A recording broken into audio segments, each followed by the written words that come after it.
ایران کے قائم مقام صدر ڈاکٹر محمد مخبر کون ہیں؟ تفصیلات جانتے ہیں اس ویڈیو میں۔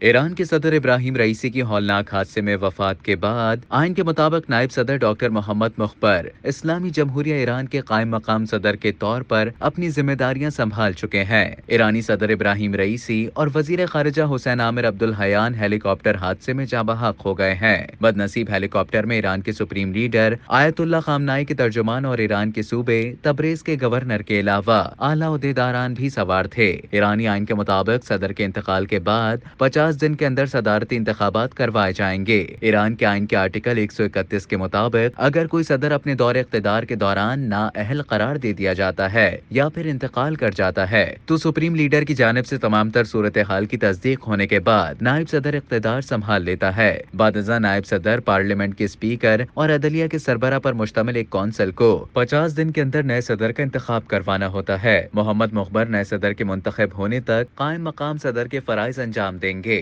قائم مقام صدر بننے والے ڈاکٹر محمد مخبر 2021 سے بطور نائب صدر ایران خدمات سر انجام دے رہے تھے۔ وہ 1955 میں ایران کے شہر دسفل میں پیدا ہوئے۔ محمد مخبر ایرانی مصالحت کونسل کے رکن بھی ہیں۔ محمد مخبر استاد اجرائی فرمان امام کے سابق سربراہ، سینا بینک کے بورڈ چیئرمین اور صوبہ خوزستان کے ڈپٹی گورنر ہیں۔ خبر رساں ادارے رائٹرز کے مطابق عبوری صدر کی حیثیت سے ڈاکٹر محمد مخبر پارلیمنٹ کے اسپیکر اور عدلیہ کے سربراہ سمیت 3 رکنی کونسل کا بھی حصہ ہیں، جو صدر کی موت کے 50 دن کے اندر نئے صدارتی انتخابات کا بندوبست کرتی ہے۔ ابراہیم رئیسی کی طرح انہیں بھی سپریم لیڈر علی خامنائی کا قریبی ساتھی سمجھا جاتا ہے۔ اس سے قبل وہ سپریم لیڈر سے وابستہ سرمایہ کاری فنڈ ستاد کے سربراہ رہ چکے ہیں۔ ڈاکٹر محمد مخبر کے پاس 2 ڈاکٹریٹ ڈگریاں ہیں، جن میں بین الاقوامی حقوق میں ڈاکٹریٹ کا تعلیمی مقالہ بھی شامل ہے۔ انہوں نے مینجمنٹ میں ڈاکٹریٹ کی ڈگری بھی حاصل کی ہے۔ ایران عراق جنگ کے دوران پاسداران انقلاب کی میڈیکل کور میں انہوں نے ایک افسر کی حیثیت سے خدمات انجام دیں۔